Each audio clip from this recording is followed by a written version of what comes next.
आज हम माइक्रोस्कोप्स के डिफरेंट पार्ट्स को स्टडी करेंगे, उनके फंक्शन को देखेंगे।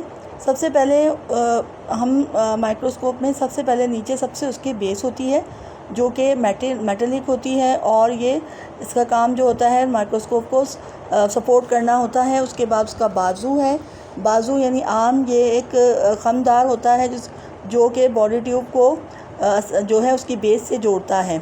बॉडी ट्यूब जो होती है वो ये भी मेटेलिक होती है, जिसमें आई पीस और उसके ऊपर वाले हिस्से पर एक मुतहरिक नोज पीस, जबकि निचले हिस्से पर ऑब्जेक्टिव्स लगे हुए होते हैं। और इनका काम ये होता है कि ये ऑब्जेक्टिव के दरमियान फासले को एडजस्ट करने के लिए इस्तेमाल किया जा सकता है, ताकि कोई भी ऑब्जेक्ट जो हम देख रहे हों वो हमें वाज़ेह अंदाज में नज़र आए और जो उसको फोकस करता है। उसके बाद कुछ जॉइंट्स होते हैं। पहले हम देख लेते हैं इंक्लिनेशन जॉइंट्स। ये बाजू और खूरबीन के दरमियान मुतहरिक होते हैं, और इनका काम जो होता है वो माइक्रोस्कोप के एंगल्स को एडजस्ट करने के लिए इस्तेमाल किया जाता है। उसके बाद हमारे पास है स्टेज जो है ये भी एक मेटेलिक होता है, और जो ऑब्जेक्टिव के नीचे लगा हुआ होता है। इसका काम, इस पर हम स्लाइड जो है वो देखने के लिए रखते हैं या रखी जाती है। उसके बाद है सब स्टेज। यहाँ पर देखिए ये जॉइंट्स मैंने बताया, ये इंक्लिनेशन जॉइंट्स हैं। ये एडजस्ट करने के लिए काम आते हैं, एंगल्स को एडजस्ट करने के लिए काम दिए होते हैं, ठीक है। उसके बाद हमारे पास आता है, ये है मिरर का काम क्या होता है कि इस पर रोशनी जो है इस पर फोकस होती है। ये भी एक चलने वाला सर्कुलर फ्रेम होता है। एक तरफ इसके पास कॉन्वेक्स लेंस और दूसरी तरफ सिंपल जो है प्लेन मिरर होता है, और ये रोशनी को मुनासिब सिमत में रिफ्लेक्ट करने के लिए इस्तेमाल किया जाता है। उसके बाद ये है आई पीस, जहाँ से हम देखते हैं।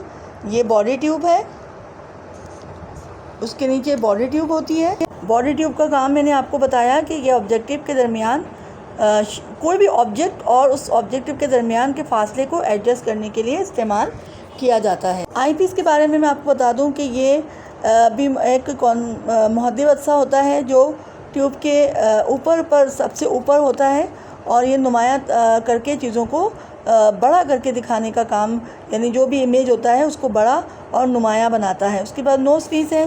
नोज़ पीस ये भी एक गोल डिस्क नुमा हिस्सा होता है जो बॉडी ट्यूब के सबसे निचले हिस्से पर होता है, और ये जो है ऑब्जेक्टिव लेंसेज को कंट्रोल में रखता है। जो ऑब्जेक्टिव यानी अक्से होते हैं, ये नोज़ पीस में मौजूद जो छोटी छोटी नालियाँ होती हैं उनमें डबल जो है मुहद्दिब अक्से लगे हुए होते हैं, जिन्हें ऑब्जेक्टिव्स कहते हैं। इनका काम है जो भी ऑब्जेक्टिव होता है उस शय की जो है हकीकी, उल्टी और नुमाया जो है वाज़े जो होती है उसकी इमेज बनाते हैं। फिर उसके बाद जो नीचे वाले स्क्रू होते हैं जो कि मैंने अभी बताए थे, वो कोर्स एडजस्टमेंट नोब कहलाते हैं। ये स्क्रू होता है जिसको कोर्स एडजस्टमेंट नोब कहते हैं। ये एक भी स्पेसिमेन को फोकस करने के लिए इस्तेमाल किया जाता है। उसके बाद है नीचे वाला जो होता है वो फाइन एडजस्टमेंट होता है। दो हैं जॉइंट्स होते हैं, देखें, एक ऊपर वाला होता है कोर्स एडजस्टमेंट और नीचे वाला फाइन एडजस्टमेंट। ये भी एक स्क्रू होता है, ठीक है।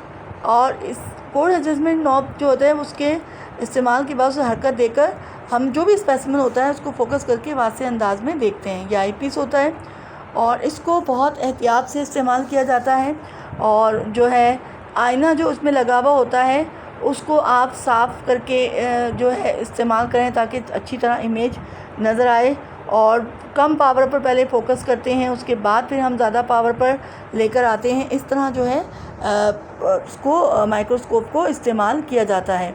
तो ये इसके क्लिप्स हैं। क्लिप्स जो है वो स्लाइड को, जो भी हम स्पेसिमेन देख रहे हैं उसको फिक्स करने के काम आते हैं, और जिसके बीच में एक आपको दायरा होल नज़र आ रहा है, वो रोशनी को रिफ्लेक्ट करता है, जो कि इसके जो ऑब्जेक्टिव्स लगे हुए हैं उस के अंदर से वो रोशनी मिरर तक उस आगे नोज़ पीस तक और बॉडी ट्यूब तक पहुंचती है। ये मिरर है जो रोशनी को रिफ्लेक्ट करता है।